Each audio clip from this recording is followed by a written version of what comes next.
사도신경으로 우리의 신앙을 고백하시겠습니다.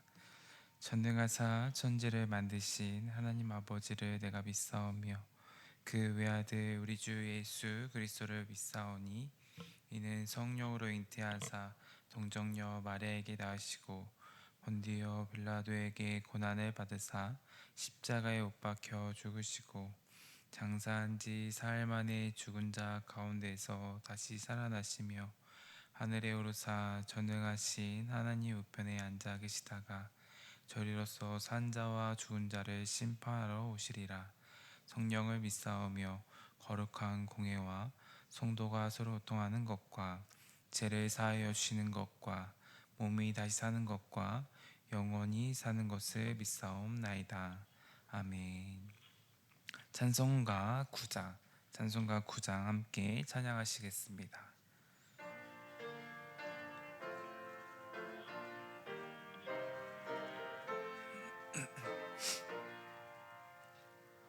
하늘에 가득 차 영광의 하나님, 온 땅에 충만한 존귀하신 하나님, 생명과 빛으로 지혜와 권능으로 언제나 우리를 지키시는 하나님,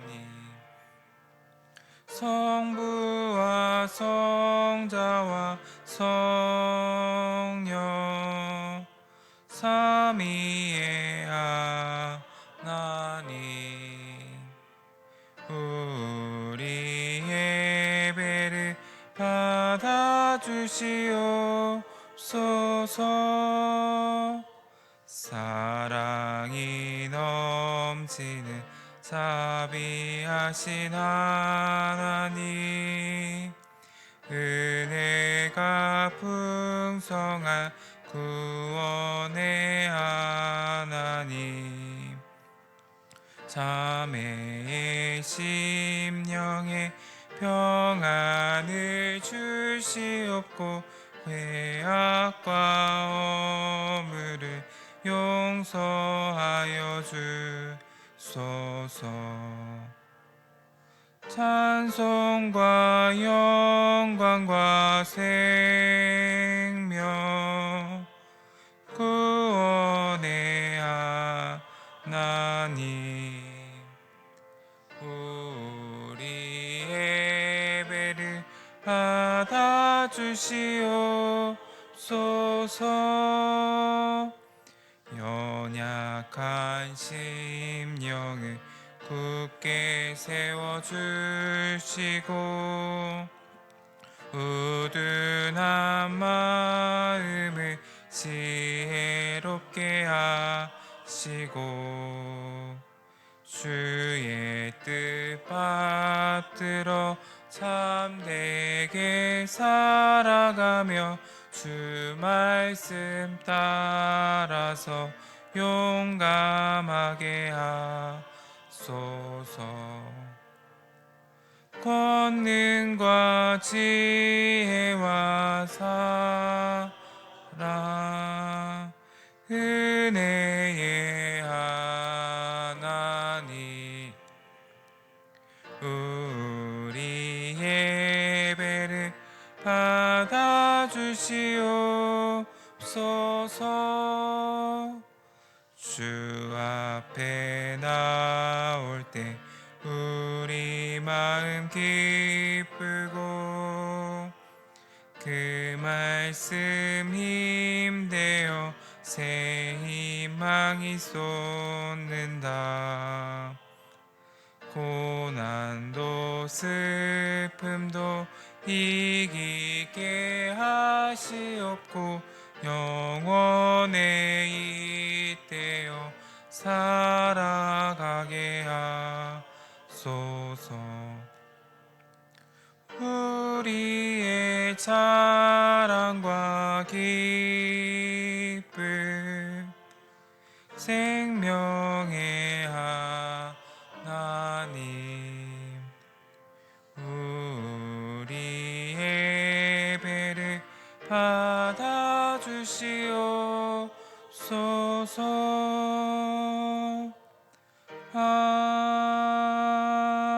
아멘.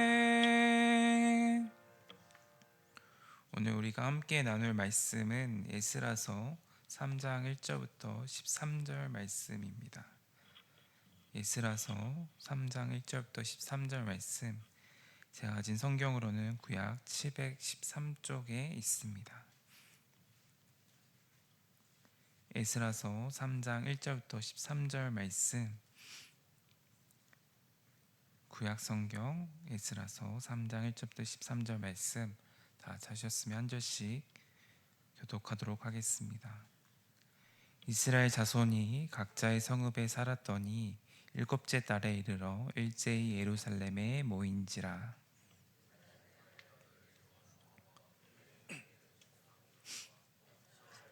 아들 수룹바벨과 그의 형제들이 다 일어나 이스라엘 하나님의 지단을 만들고 하나님의 사람 모세의 율법에 기록한 대로 번제를 그 위에서 드리려 할세. 무리가 모든 나라 백성을 두려워하여 제단을 그 터에 세우고 그 위에서 아침 저녁으로 여호와께 번제를 드리며 초막절을 지켜 번제를 매 정수대로 날마다 드리고 그 후에는 항상 드리는 번제와 초하루와 여호와의 모든 거룩한 절기의 번제와 사람이 여호와께 기쁘게 드리는 예물을 드리되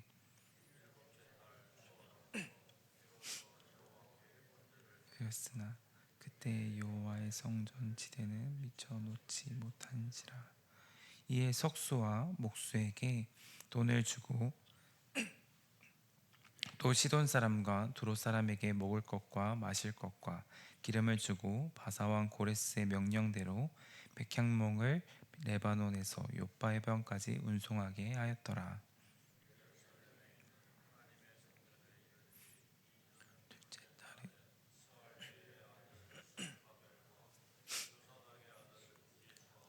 다른 형제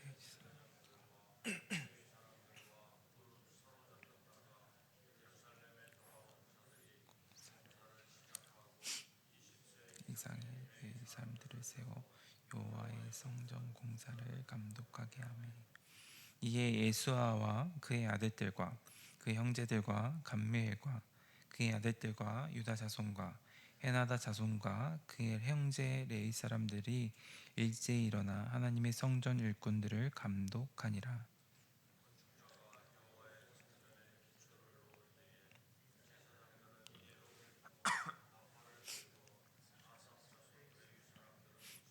들고 서서 이스라엘과 다윗의 규례대로 여호와를 찬송하되 찬양으로 화답하여 여호와께 감사하여 이르되 주는 지극히 선하심으로 그의 인자하심이 이스라엘에게 영원하시도다 하니 모든 백성이 여호와의 성전 기초가 놓임을 보고 여호와를 찬송하며 큰 소리로 즐거이 부르며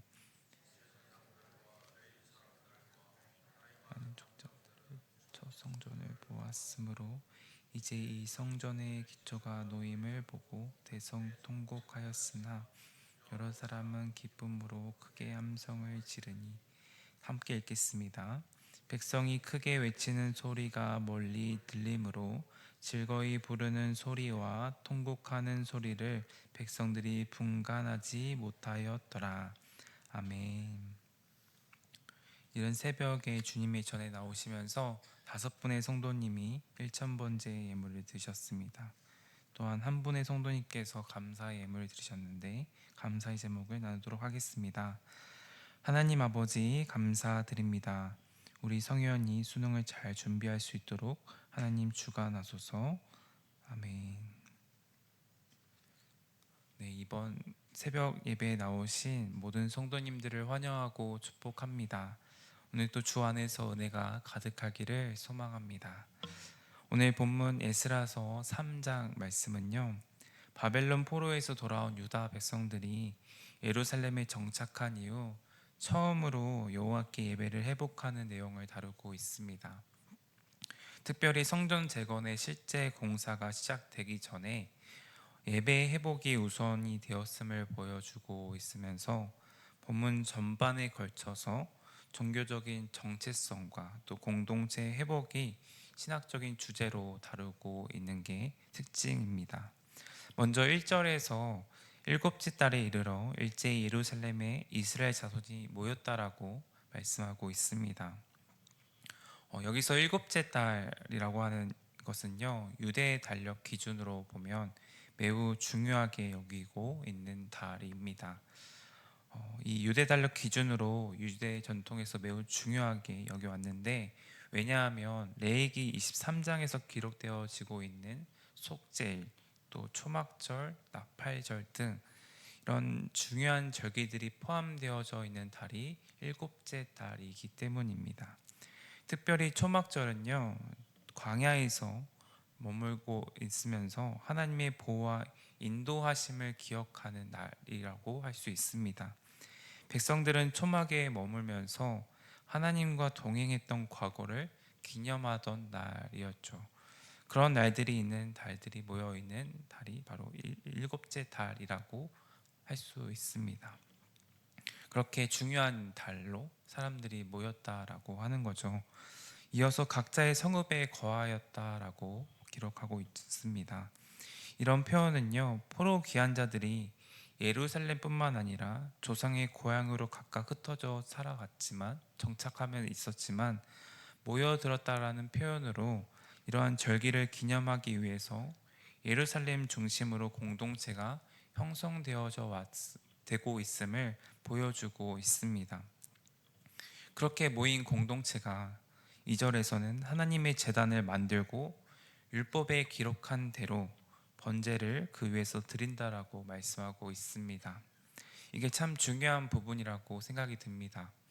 성전 건축보다 먼저 제단 건축이 선행되어져 오고 있다라는 것이죠.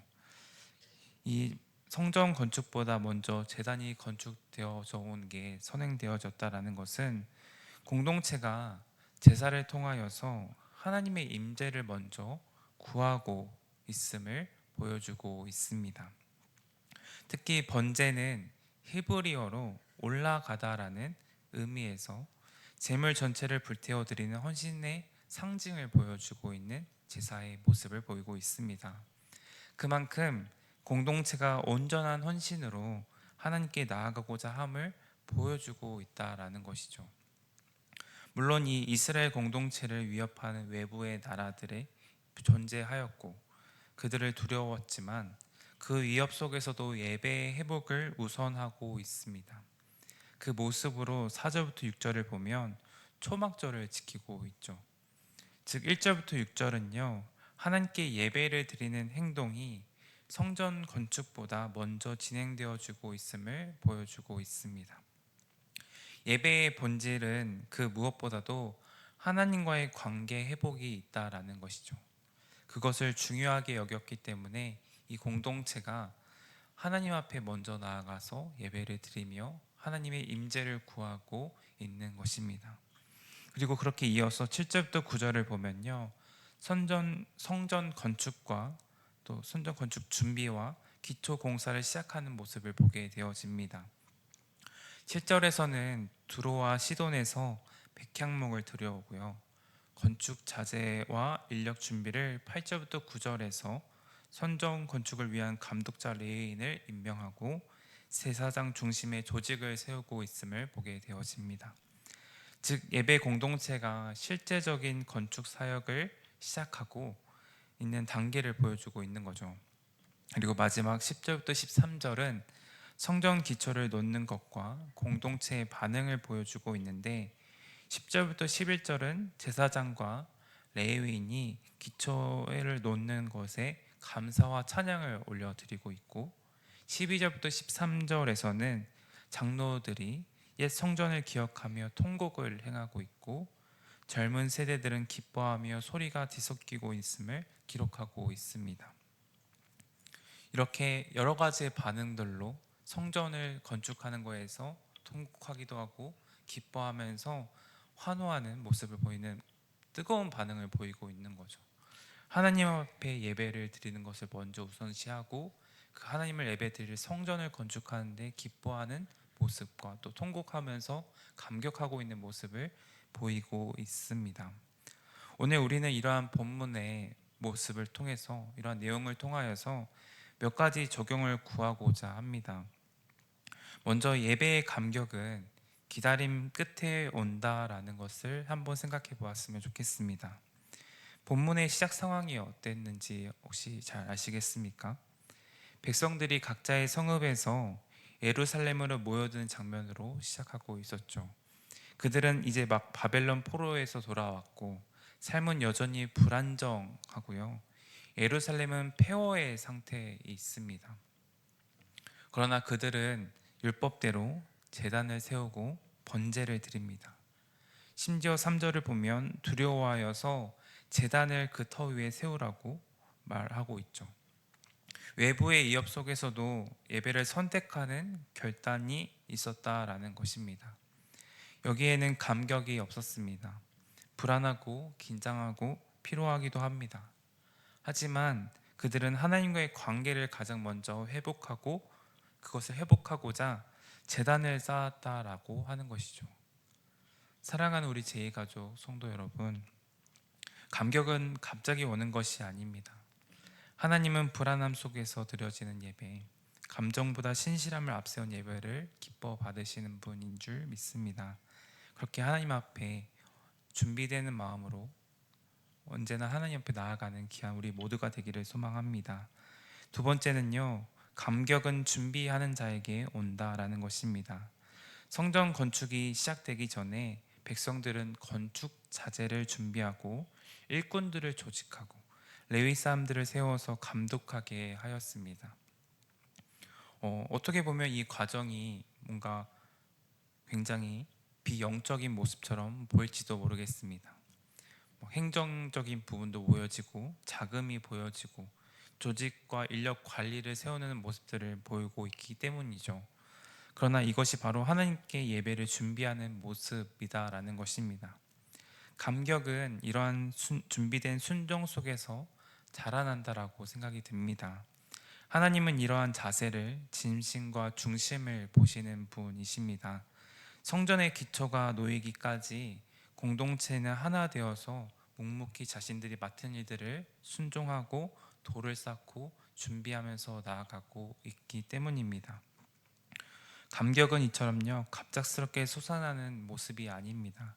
하나님 앞에 나아가는 우리의 모습과 자세가 이렇게 말씀을 따라 준비하는 삶이 필요하고요, 공동체를 위한 섬김도 필요하고요, 나를 드리는 조용한 순종이 결국 하나님께서 일하시는, 또 하나님께서 임하시는 감격의 무대를 준비하는 일인 줄 믿습니다. 그렇게 우리가 건축 자재를 준비하며 성전을 걷는 그런 여러 가지 역할들이 다르게 나아가고 있는 것처럼 우리 또한 우리의 모습 속에서 예배를 준비하고 예배를 세우는 게 얼마나 귀한 일인지를 생각해 보았으면 좋을 것 같습니다. 세 번째는요, 감격한 예배는, 감격되어지는 우리의 예배를 만들기 위해서는 모순된 현실 속에서 더 깊어진다라고 생각이 듭니다. 드디어 성전의 기초가 놓였습니다. 제사장들은 나팔을 불고 백성들은 찬양합니다. 그는 선하시며 그의 인자심이 영원하다라고 고백하고 있죠. 그런데 놀라운 장면이 이어집니다. 늙은 제사장들과 장로들은 옛 성전을 보았던 사람들이었기 때문에 그 앞에서 통곡을 합니다. 젊은 세대들은 기쁘고 기쁨으로 외치고 소리가 뒤섞여서 분간할 수 없다라고 성경은 말씀하고 있죠. 이처럼 하나님께 드리는 예배의 자리에서는요, 누군가는 굉장히 감격해서 통곡하기도 하고 누군가는 기쁨을 동시에 터지며 나아가기도 합니다. 예배는 이처럼 기쁨과 또 희망과 또 아쉬움과 또 기대와 여러 가지 모습이 뒤섞여 있지만 그 모순된 현실 속에서 하나님은 예배를 받으시기도 합니다. 이 모든 상황 가운데서 이 예배를 준비하며 나아가는 과정 속에서 하나님 앞에 누군가는 토로하기도 하고 또 누군가는 예배 가운데 감사함을 표현하기도 하고 그 모습 속에서 하나님은 예배를 받으신다라는 것이죠. 그 예배 속에서 하나님은 하나님의 영광을 드러내기도 하고 하나님께서는 위로를 하시기도 하고 하나님은 또 기쁨을 나타내기도 하면서 우리는 그 예배에 올바른 반응을 보이기도 한다라는 것이죠. 이처럼 이스라엘 공동체는 하나님 앞에서 예배하고 하나님 앞에 예배함으로 성전을 건축하고 그 하나님 앞에 성전을 건축하면서 하나님 앞에 기쁨과 또는 통곡으로 하나님 앞에 반응을 하는 모습을 보이고 있습니다. 우리도 이런 모습처럼 하나님 앞에 예배하는 모습이 있기를 원합니다. 하나님의 임재하심을 준비하면서 우리가 예배를 나아갔으면 좋겠고요. 그 또 예배 가운데 하나님이 주신 마음과 하나님 주신 기쁨과 은혜를 우리 마음을 다해 뜻을 다해서 반응함으로 하나님께 영광을 돌리는 저와 여러분 되기를 소망합니다. 결론을 맺도록 하겠습니다. 오늘 이 본문은 우리에게 이 예배의 감격은 즉흥적인 감정이 아니라 하나님 앞에 준비된 마음으로 나아갈 때 올바른 예배를 드릴 수 있음을 생각하게 되어집니다. 포로로 살아왔던 기간 동안에 얼마나 예배를 드리고 싶었을까? 얼마나 하나님 앞에 나아가고 싶었을까? 그렇게 간절히 소망했던 늙었던 제사장들은 통곡으로 하나님 앞에 예배의 반응을 보였던 것. 또 젊은 세대들은 성전이 건축되어지면서 하나님 앞에 예배할 때 기쁨으로 하나님 앞에 나아갔던 것처럼 여러 가지 모습 속에서 하나님 앞을 준비하고 계획하고 나아갔던 그 모습 속에서 하나님이 기뻐하는 예배를 나아갈 수 있는 모습을 얼마나 귀하고 소중한지를 생각해 볼 수 있는 그런 말씀을 보여주고 있습니다. 우리 또한 그런 찬양과 통곡이 함께 있는 그 자리 속에서 그 모든 것을 지나 도달할 수 있는 하나님의 임재하심을 고백할 수 있기를 소망합니다. 우리가 여러 가지 모습 속에서 여러 가지 환경 속에서 살아가다가 또 함께 예배함으로 하나님께 기뻐 받는 예배가 우리 가운데 이루어지기를 소망하고요. 그렇게 신실하게 예배함으로 하나님께서 영광 받으시고 기쁨으로 나아가는 저와 여러분 되기를 소망합니다. 함께 기도하도록 하겠습니다. 거룩하신 하나님 아버지, 오늘 또 우리를 예배의 자리로 불러주시고 주의 말씀 앞에 서게 하심에 감사합니다. 에스라 3장을 통하여서 포로기 가운데 살아가던 백성들이 다시금 돌아와 무너진 성전 터 위에서 다시 제단을 세우고 눈물과 찬양이 뒤섞인 그 자리에서 하나님을 예배했던 모습을 보았습니다. 때론 우리 또한 삶이 지치고 응답이 더딜 때도 많이 있습니다. 그러나 주님, 오늘 말씀을 통해서 감격은 어느 날 갑자기 주어지는 것이 아니라 시간 속에서 길러지는 신실한 만남의 열매임을 나누어 보았습니다. 주님, 삶과 마음을 드리고 정성껏 준비한 예물도 주님 앞에 올려드리오니 하나님, 온전히 주님 앞에 예배하는 가운데 주님께 기뻐하는 예배를 우리가 드릴 수 있도록 도와주시고 삶에서부터 예배를 준비하면서 나가는 귀한 우리 공동체가 될 수 있도록 인도하여 주옵소서. 특별히 예물을 하나님께 또 올려드립니다. 연금이 단지 물질이 아니라 우리의 마음과 시간과 땀과 수고가 담긴 믿음의 고백임을 고백합니다. 하나님 나라와 교회 사역에 귀하게 사용될 수 있도록 인도하여 주옵시고 드린 손길마다 일용한 것을 공급하시며 하늘의 은혜로 채워 주옵소서. 또 이 시간 우리가 찬양의 기쁨뿐만 아니라 정말 통곡이 되어도 침묵이 되어도 주님 앞에 온전히 나아가고 주님을 붙잡으며 살아가는 귀한 삶이 될 수 있도록 도와주옵시고 예배당 문을 나선 이후에도 우리의 삶이 곧 예배가 될 수 있도록 인도하여 주옵소서. 감사드리오며 예수님의 이름으로 기도합니다. 아멘. 하늘에 계신 우리 아버지여, 이름이 거룩히 여김을 받으시오며 나라의 임하옵시며 뜻이 하늘에서 이룬 것 같이 땅에서도 이루어지리다. 오늘날 우리에게 일용할 양식을 주옵시고 우리가 우리에게 죄 지은 자를 사하여 준 것 같이 우리의 죄를 사하여 주옵시고 우리를 시험에 들게 하지 마옵시고 다만 악에서 구하옵소서. 대개 나라와 권세와 영광이 아버지께 영원히 있사옵나이다. 아멘.